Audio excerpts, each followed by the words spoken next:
Ciao, sono Fabrizio Dalisera, benvenuto sul mio canale YouTube. Oggi inizieremo a parlare di concetti principali dell'analisi armonica, una cosa molto importante per imparare ad improvvisare. E per far questo, pur essendo sassofonista, mi servirò della chitarra, che è il primo strumento con cui mi sono avvicinato alla musica. Ne parliamo tra poco. Sigla!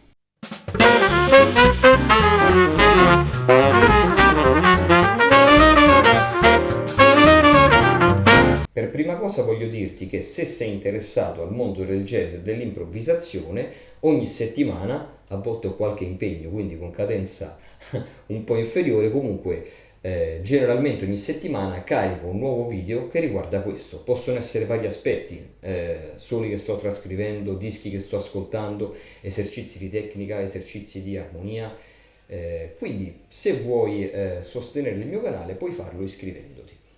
Andiamo dritti al punto. Sto parlando di Blue Bossa, questo è il terzo video che riguarda questo standard, quindi in caso in cui non avessi visto gli altri due ti lascio il link in alto a destra. Per poter parlare di analisi armonica chiaramente dobbiamo vedere l'armonia del brano, quindi dobbiamo vedere quali sono gli accordi che formano il brano. Partiamo in Do minore settima, quindi tu, dai, de, di, di, down. Poi andiamo sul quarto minore, poi Re semidiminuito, da, da, di, di, do. Sol settima, tu, de, consiglio a tutti di cantare, a me è una cosa che aiuta tantissimo, non sono un cantante, non voglio cantare in pubblico, è solamente qualcosa che faccio per il mio studio. Allora, il primo aspetto che bisogna capire è che questi accordi hanno fra loro un rapporto, quindi Do minore settima e Fa minore settima non sono due accordi presi casualmente. Do minore settima è l'accordo della tonalità di impianto, quindi sarà il primo grado.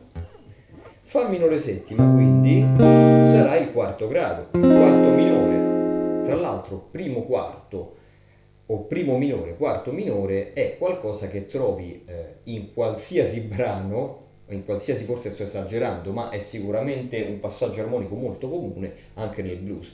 Quindi fin qui niente di nuovo. Primo minore, quarto minore. Poi Re semidiminuito, Sol settima e Do minore chiaramente sono il 2, 5, 1 di Do minore.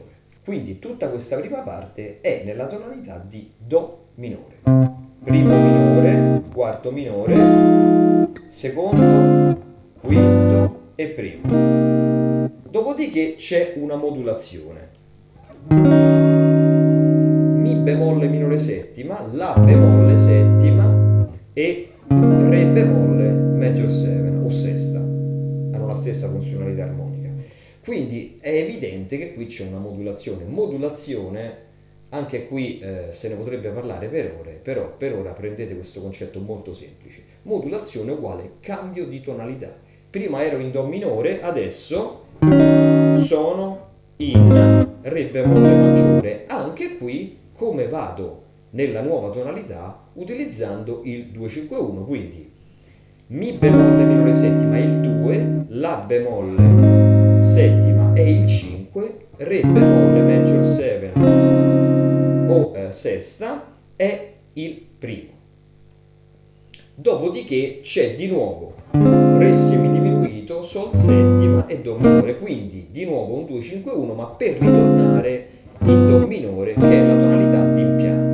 Quindi riepilogo nuovamente tutta la struttura: primo minore, quarto minore, 2, 5 di Do minore. A questo punto mi sposto in Re bemolle, 2, Mi bemolle minore settima, 5, La bemolle settima, 1, Re bemolle major seventh, 2, Re semidiminuito, 5, 1 in Do minore. Quindi tu, da, da, di, da, da,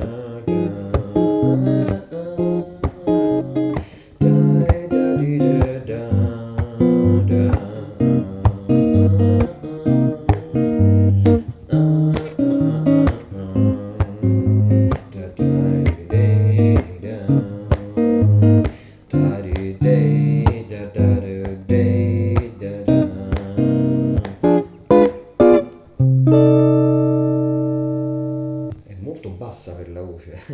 Vi consiglio di fare questo, non dovete diventare dei chitarristi professionisti, non dovete diventare dei pianisti professionisti, ma semplicemente buttare giù qualche accordo sullo strumento e cantare sopra il tema è già qualcosa che vi dà molta consapevolezza di come suonano gli accordi, della struttura del brano, quindi fate chiaramente anche un lavoro di ear training perché ascoltate gli accordi ed ascoltate come si incastrano col tema. Quindi questo tipo di lavoro ve lo ritrovate al 100% quando poi suonate il sax, perché è chiaro che avete un'altra consapevolezza.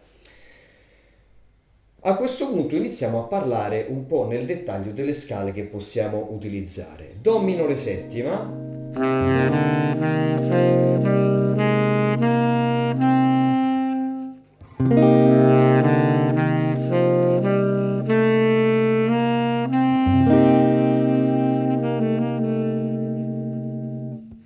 il colore sonoro è molto diverso, cambia solamente una nota perché la minore naturale è questa, mentre la dorica è... Quindi la scala dorica contiene la sesta maggiore.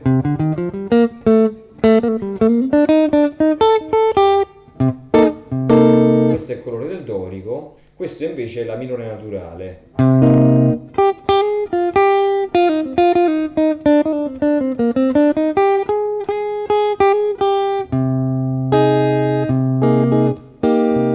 Sicuramente la scala dorica ha un colore più forte, è una scala più caratteristica rispetto alla minore naturale, ma ciò non vuol dire che non possiate usare la minore naturale e soprattutto tenete anche in considerazione il fatto che nell'ottica di fare un solo più lungo di più chorus possiamo tranquillamente usarle entrambe, proprio per ottenere un diverso colore sonoro ed avere più varietà nell'improvvisazione.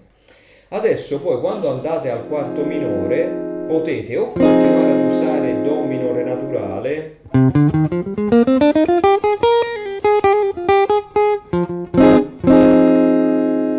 qui se avete usato precedentemente sul Do minore settima Do dorico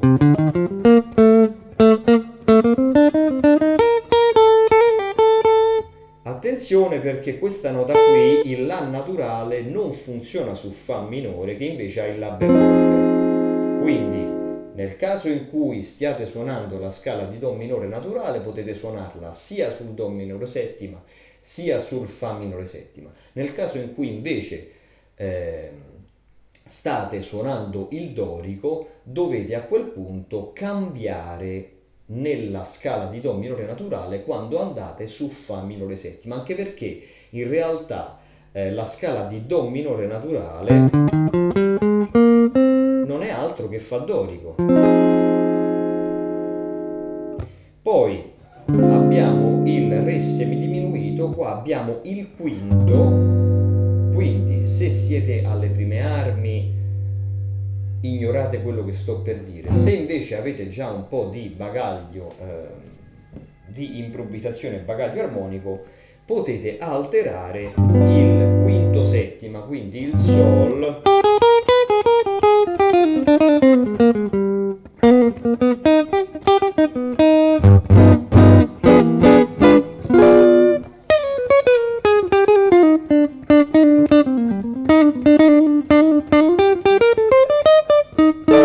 per risolvere sul primo.